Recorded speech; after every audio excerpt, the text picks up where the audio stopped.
ස්තුතියි ස්වාමීනි. නැවතත් දැසන කාලයක වහන්සේගේ වචනය මෙනෙහි කරන්න වහන්සේගේ අනුග්‍රහය එක පවුලක් වශයෙන් අපට වහන්සේ දුන්න නිසා අපි වහන්සේට ස්තුති කරනවා. ඉතින් අපි මේ දවස්වල දිගින් දිගටම සාකච්ඡා කරන මාතෘකාව තමයි විශුද්ධීකරණය. මම කිව්වා ඒක හරි විශාල පාඩමක්. ජීවිත කාලය පුරාම සිදුවෙන්න ඕන කරන පාඩමක්. විශුද්ධීකරණය. මරණකම්ම විශුද්ධීකරණය වෙන්නට ඕනේ. නේද? ඒ නිසා මේ ගැන අපිට හොඳ අවබෝධයක් තියෙනවා. අපි ගැලවීම ලැබුවායි කියලා අපිට මේ සෑහීමටපත් වෙන්න පුළුවන් නම් ඒක ලොකු මුලාවක්. කවුරු හරි එතනින් අපේ ජීවිතේ නවත්තනවා නම් ඒක ලොකු මුලාවක්. ඉතින් අපි ඊයේ බැලුවා 1 කොරින්ති පොතේ 13 වන පරිච්ඡේදය. නේද? ඒකේ අද දෙවෙනි පදයේ මොකද්ද කියලා තියෙන්නේ කියලා බලන්න යනවා. ඊයේ අපි බැලුවා අපිට ප්‍රේමේ නැත්තම් අපි කරන හැම ක්‍රියාවක්ම හරියට අර පිත්තල භාජනේ ඩොන් ඩොන් ඩොන් ගාලා තලන තද්දේ වගේ තමයි. නේද? කතාවකුත් තියෙනවා ලෝකෙට පරගාසේ මොනවද කතාවක් තියෙනවනේ. ලෝකෙට පරගාසේ ගෙදරට මරගාසේ මරගාසේ මම දන්නේ නැහැ. ලෝක කතාවක් තියෙනවානේ. හරි. අද දෙවනි පදයේ කියලා තියෙනවා මොකද්ද? අනාගත වාක්‍ය කීමේ දීමනාව ඇතුව සියලු රහස්ද සියලු දැනගැන්මද දනිම් නමුත් කඳු පහ කරන තරම් සියලු ඇදහිල්ල ඇතුව සිටින් නමුත් මට ප්‍රේමේ නැත්නම් මම හිස් වෙමි. මේ පදේ කියවද්දිම අපිට තේරෙනවා දෙවියන් වහන්සේ මොනවටද වැඩි අවධානයක් මෙතන දීලා තියෙන්නේ කියලා. මොනවටද? ප්‍රේමයට.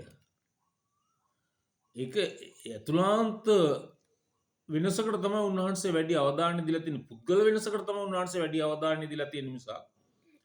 පුද්ගලයා කරන ක්‍රියාවට නෙමෙයි. නේද? ඒ ක්‍රියාව වෙන්න ඕනේ අර ප්‍රේමයේ මුල් කරගෙන. නමුත් අද එහෙම වෙනවද කියන එක පොඩ්ඩක් ප්‍රශ්නාර්ථයක්. නේද? මේක හැමෝටම නෙමෙයි. ඒ වගේ තියෙන නිසා ඒ වගේ ඒවා දකින්න නිසා. නේද? මම ඊයේ උදාහරණයක් කිව්වා. එක දේවස්ථානයක හෝ පල්ලියක හෝ අපි ඔය කියන විදිහට සභාවක හෝ ක්‍රිස්තුස් වහන්සේ එසවෙන්න ඕනේ කරන තැන පුද්ගලයා එසවෙනවනම් එතන පොඩි ප්‍රශ්නයක් තියෙනවා. දෙවචනේ කියනවා මම සුළු වෙන්නටත් ඔබ වහන්සේ මා තුළ වැඩෙන්නටත් ඕනේ කියලා. අපි බැලුවා ඒක නේද? යොහන්ගේ සුභාරංචි කියනවා. යොහන්තුමා. එයා තමා දැන් අපි බලමු බයිබලයේ හිටපු චරිත අනුව බැලුවොත් එimhe ඒකලා කරපු කියපු දේවල් වල හැටියට ඒකලා කොච්චර එසවෙන්න ඕනද? දැන් යොහන් වගේ මිනිස්සෙක් එලිදරව්ව ගෙනාපු දානියෙල් වගේ එක්කෙනෙක්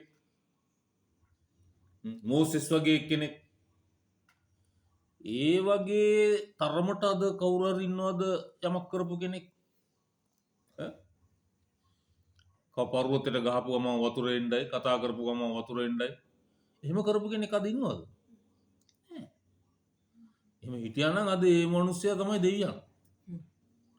එහෙම තත්ත්වයක් අද ලෝකයේ තුල තියෙන්නේ. අද ලෝකයේ බලන්නේ මොකද්ද? මිනිස්යාගේ ඇතුළාන්ත කාරණාවට වඩා මේ මිනිස්යාගේ ක්‍රියාවල් වල තියෙන දේවල් කොච්චර ප්‍රබලද?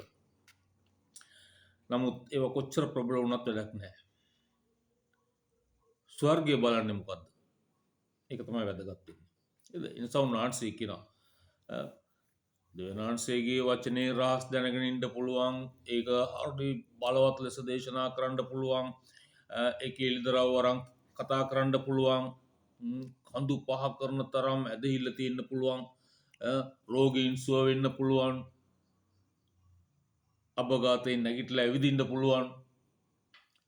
ඔක්කොම යේසුස් වහන්සේගේ නාමයෙන් වෙනවා කියලා උන්වහන්සේ කියලා තියෙනවා. ඒක තමයි අදහන්නා තුල තිබෙනා වූ ලක්ෂණ. ඒක මේ දේවදාසයා තුල තිබෙන ලක්ෂණ කියලා උන්වහන්සේ කොහොමද කියලා තියෙනවද? නෑ. හරි වැරදි. අදහන්නා තුල ඇත්තා වූ ලක්ෂණ.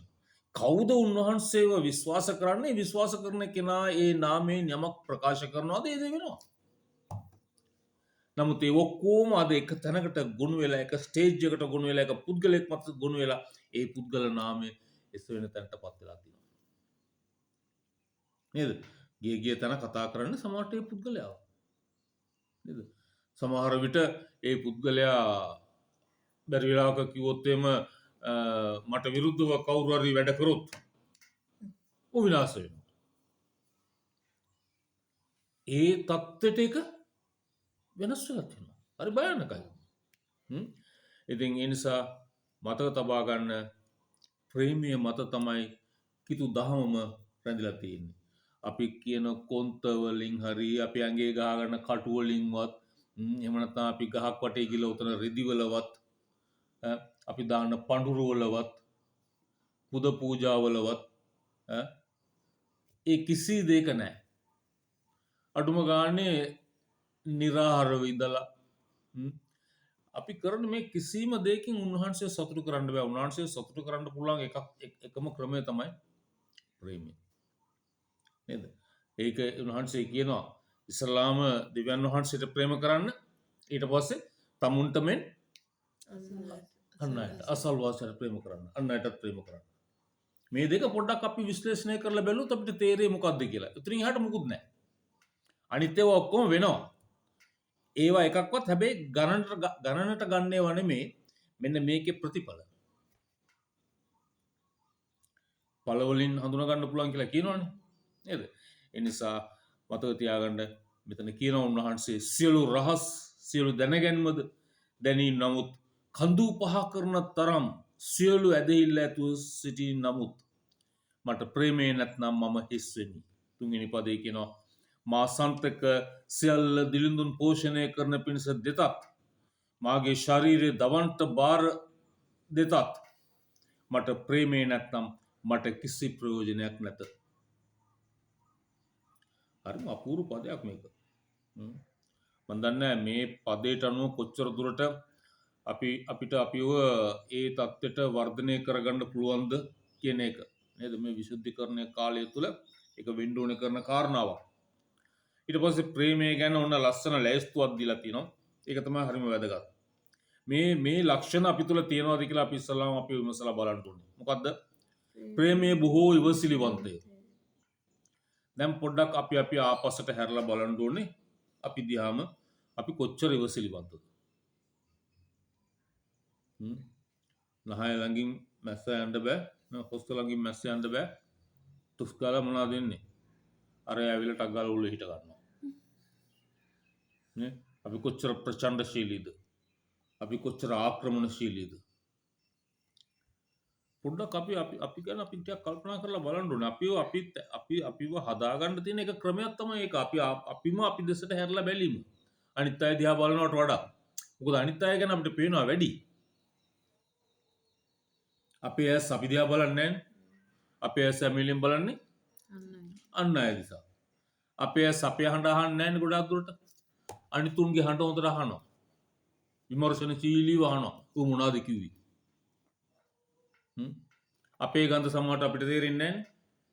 අනිතුන් ගඳයි මුලඟ. ඔව් ඇත්ත ඒක. නමුත් තමා ළඟ තියෙන ඊට වඩා ගඳක්. ඒ නිසා තමයි දේව වචනේ කියන්නේ කණ්ණාඩි ඉස්සරහා ගිහලා හිටගනි. ඒ බාහිරව ද්‍රව්‍යමය වශයෙන් අපි කණ්ණාඩියක් ගැන කතා කරාට මෙතන දේව වචනේ කියන කණ්ණාඩිය මොකද්ද? දේව වචනේ නැමැති කණ්ණාඩිය ඉස්සරහා ගිහලා උඹ හිටගෙන බලපන්. එතකොට උඹ කවුද කියලා උඹට පෙනේ. බොහෝ ඉවසිලිවන්තය. එතකොට ඉවසිල්ල ප්‍රගුණ කිරීම එක ලක්ෂණයක් තමයි ප්‍රේමී. නේද? මම කියන්නේ අපි හැමෝම හරි ඉවසිලිවන්තයි කියලා. නමුත් අපි දිනපතා ඒක ප්‍රගුණ කරන්න ඕනේ. නේද?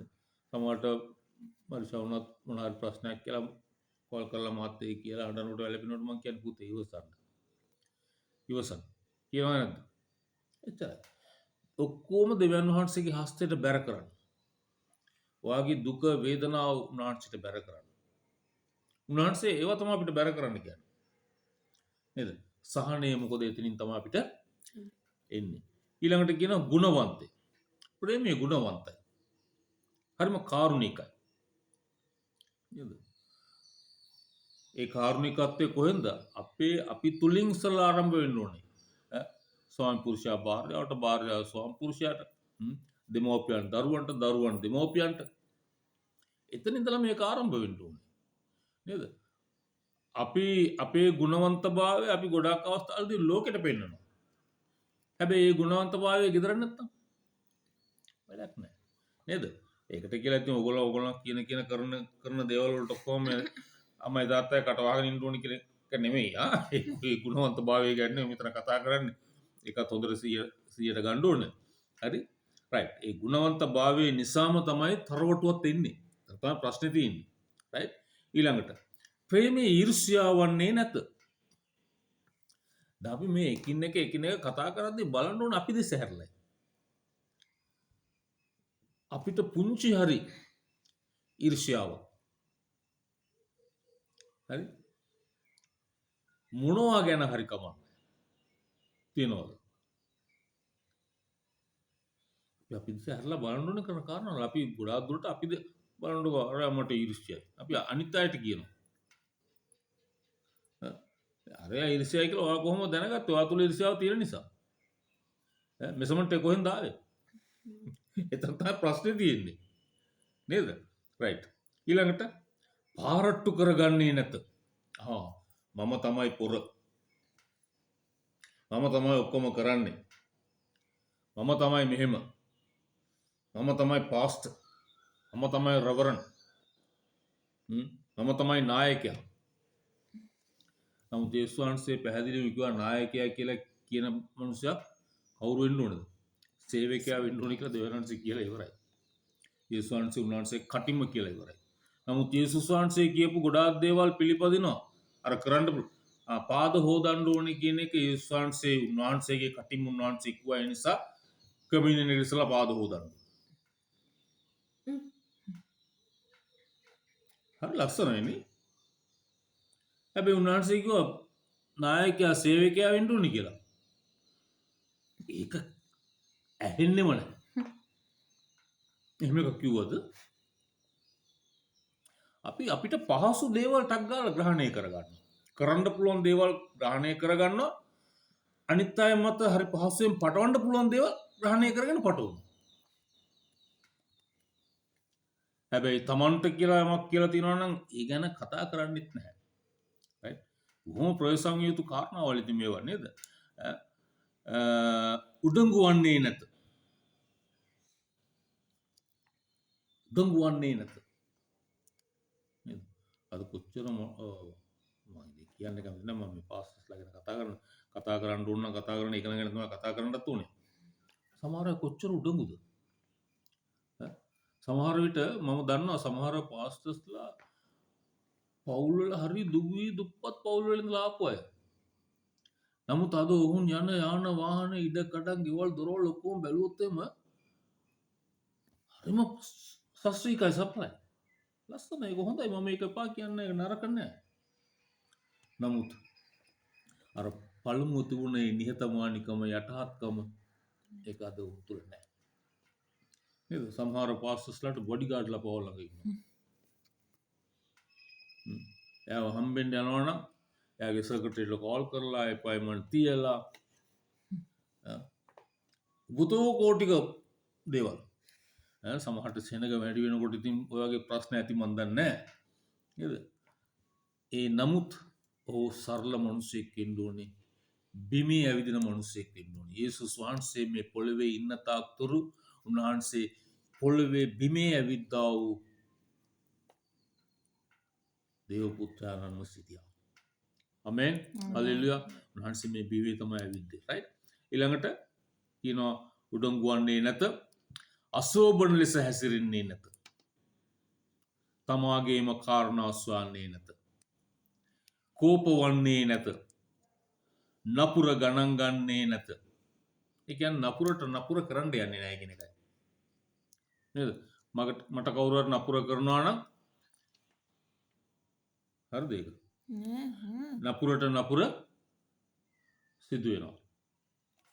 අපි හිතන්නේම නපුරට නපුර කරන්න ඕන.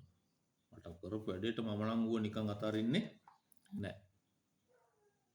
මම උට හොඳ වැඩක් කරලා තමයි පස්ස බලන්නේ. නේද? එතකොට ඒක කවදාක්වත් අපේ ජීවිතේ තියෙන්න බෑ. අපි නපුරට නපුර කරනවා නම් ඒකේ කිසිම ප්‍රයෝජනයක් නැහැ. ඒ නිසා මතක තියාගන්න අපි අද පස්වෙනි පදේ දක්වා බැලුවා. මෙන්න මේ අංග ලක්ෂණ, මේ කාරණාවල්, මේ කියපු දේවල් අපේ ජීවිතය තුළ අපි ප්‍රවර්ධනය කිරීම සඳහා කැපවීම සහ කටයුතු කිරීම තමයි විශුද්ධීකරණය කියලා කියන්නේ. ඒ නිසා අද අපි ආපු දේවල් වලට අපේ ජීවිතේ බාර කරලා අපි කියමු ස්වාමිනී මේ ලක්ෂණ මගේ ජීවිතය තුළ වර්ධනය කරන්න මට ඔබ වහන්සේගේ ශුද්ධාත්මයන් වහන්සේගේ උපකාරය දෙන්න. මාව ආශිර්වාද කරන්න. ඒ තුළ ගොඩනැගෙන්න කියලා. අපි උන්වහන්සේට බාර කරමු. උන්වහන්සේ අපව ආශිර්වාද කරයි. ජේසුස් පිටයි.